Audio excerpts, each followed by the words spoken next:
dalam rangka mendukung pelaksanaan Pesta Kesenian Bali tahun 2026. Dinas Koperasi Usaha Kecil dan Menengah Provinsi Bali berkolaborasi dengan Balai Besar Pengawas Obat dan Makanan BPOM Bali, Dinas Kelautan dan Perikanan Provinsi Bali, dan Dinas Kesehatan Provinsi Bali melaksanakan kegiatan pengambilan sampel serta uji laboratorium terhadap produk UMKM kuliner kloter kedua yang disajikan di PKB tahun ke-2026.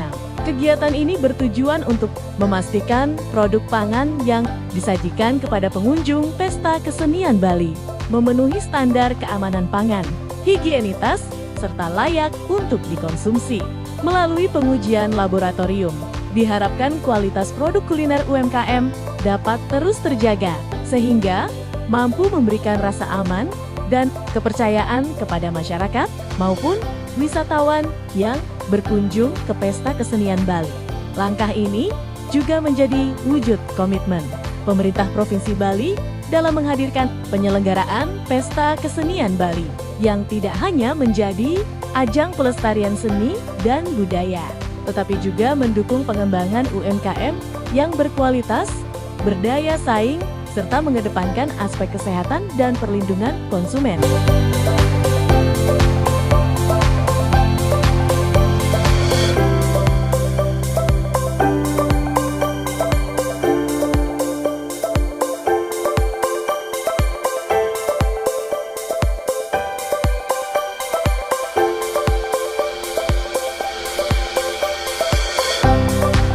Om Swastiastu. Assalamualaikum warahmatullahi wabarakatuh. Mohon izin yang terhormat Pak Kepala Dinas Koperasi UMKM Provinsi Bali, Dinas Kesehatan, kemudian dari Perikanan Kelautan Pak Kabid, kita dari Balai Besar POM dan Pasar, bersama-sama berkolaborasi ya Pak Kadis kita untuk melaksanakan kembali ini di tahap 2, karena tahap 1 sudah kemarin. Tahap 2 kita melakukan kembali karena pedagangnya berbeda. Jadi untuk memastikan bahwa keamanan pangan di area kuliner Pesta Kesenian Bali ini memang benar-benar terjamin. Jadi ada lagi kolaborasi dan sinergi untuk melaksanakan pengawasan bersama. Menggunakan pengujian seperti biasa oleh Balai Besar Pengawas Obat dan Makanan di Denpasar. Nah, dari sampel tadi yang kita sampling dari beberapa pedagang yang berjualan, itu ada 18 sampel, diantaranya ada kerupuk, ada teri juga, kemudian ada sate Mang Bakakul ya, itu kita ambil cuminya untuk kecurigaan kita apakah ada bahan berbahaya formalin. Kemudian ada beberapa sambal yang mengandung terasi, kita curiga ada mengandung rodamin B apa tidak. Kemudian ada bakso, tahu yang kita curigai mengandung formalin. Ada sate ikan, ada juga biji warna pink ya, cendol warna pink yang kita curigai mengandung rodamin B. Kemudian ada mie basah, apakah dia mengandung formalin apa tidak. Kita juga semua kita ambil. Nah, sambal diantaranya yang pakai terasi, hampir semua pedagang kita sudah ambil sampelnya gitu. Nah, dari hasil pengujian cepat kami tadi diperoleh hasil bahwa tidak ada bahan berbahaya yang ditambahkan pada makanan yang dijual di area kuliner Pesta Kesenian Bali kali ini. Untuk pedagang yang tahap 2 ya Pak Kadis, jadi aman. Tidak ada bahan berbahaya seperti formalin, tidak ada boraks, tidak ada pewarna tekstil rodamin B, dan metanil yellow kita curiga juga yang kuning apakah ada metanil yellow, itu juga tidak ada.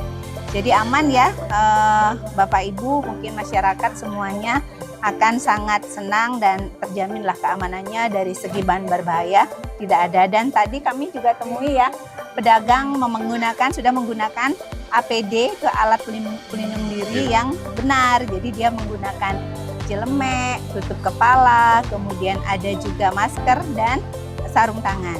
Ini adalah untuk menghindari bahaya fisik. Jadi seperti yang penjelasan sebelumnya, keamanan pangan itu bisa kita bilang bahwa makanan aman kalau dia bebas dari 3 bahaya. Bahaya fisik, bahaya kimia, bahaya biologi. Bahaya kimia sudah kita uji tadi pakai alat ya dari BPOM, reagen dari BPOM itu sudah aman secara kimia. Secara fisik dengan menggunakan pelindung diri tadi sudah aman, jadi tidak ada lagi rambut yang jatuh ke makanan, tidak ada lagi kuku yang tiba-tiba lepas gitu karena dia udah pakai sarung tangan. Itu contohnya bahaya fisik. Kemudian untuk bahaya biologi juga sama, dia pakai tempat sampah juga tadi berpenutup, tutup dari makanan ditutup tanpa ada lalat yang hinggap, itu sudah menghindari bahaya biologi. Jadi sudah aman secara definisi keamanan pangan sudah dipenuhi, dan dari hasil pengujian bahan berbahaya pada pangan juga sudah tidak ada bahan berbahaya dan semua memenuhi syarat. Mungkin demikian, terima kasih. Yeah. Jumlahnya 18 Sampelnya 15 sampel. 18. Jadi bisa ada sate ikan, ada cumi, ada teri tadi ya, kemudian ada juga biji warna pink, ada bakso, tahu, mie, laklak juga kita uji karena kadang-kadang laklak itu bisa untuk kering biar keringnya itu ditambahkan borak. Tapi kita uji boraknya tadi negatif, tidak ada, jadi aman. Sambal yang banyak karena sambal itu kadang terasinya itu mengandung pewarna tekstur rodamin B, tapi tadi semua hasilnya negatif, tidak ada. Mungkin demikian. Kalau walaupun samplingnya negatif, mungkin ada imbauan untuk pengunjung. Kepada pengunjung ya itu kembali, kalau sebenarnya kan makanan siap saji ini dia harus dimakan pada saat disajikan di sini. Kalaupun dibawa pulang itu jangan lewat dari 4 jam baru dimakan, terus tiba-tiba udah basi kan gitu ya. Yang dibawa pulang disimpan paginya, misalnya sore malam dia beli, besoknya baru dimakan. Itu kan kesalahan tidak ada pada pedagang, tapi pembeli yang kurang disiplin. Besoknya baru dia makan, jadi udah bau basi, itu harus hati-hati. Kemudian kalau pada saat makan ya kita sarankan selalu kan pembeli juga harus menggunakan sendok, garpu yang bersih ya, mungkin yang sudah disiapkan di sini. Untuk selalu pengunjung itu kan tadi juga ada beberapa pangan olahan yang dikemas, ada labelnya. Itu kalau membeli pengunjung itu harus mengecek dulu. Kita punya standar jargon namanya cek-klik. Cek kemasannya, labelnya, izin edarnya, dan kedaluarsanya. Nah, kalau yang pangan-pangan olahan seperti tadi contohnya sambal embe dari sambal mantu, itu kita lihat sudah ada izin edar BPOM karena dia sudah terdaftar di BPOM. Demikian sih. Kalau yang siap saji seperti itu ya, yang kedaluarsanya kurang dari 7 hari seperti dijual itu tidak wajib ada izin edar BPOM. Kalau dia lebih dari 7 hari kemudian dibekukan ya wajib ada.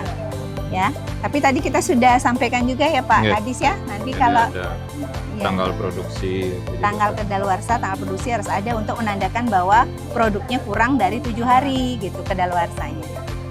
Terkait ini kan pemeriksaan yang gelombang keduanya, apakah ada pergantian pedagang dan berapa jumlah?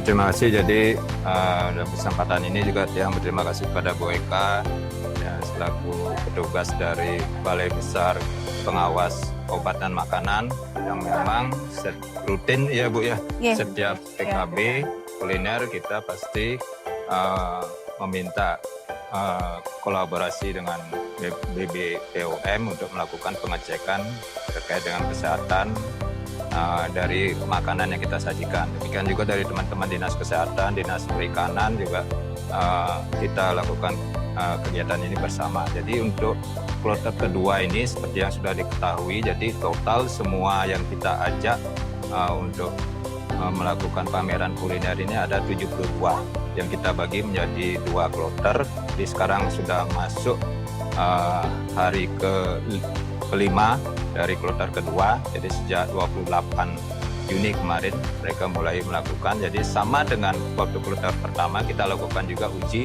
terkait kelayakan dari makanannya untuk hari ini untuk yang kloter kedua.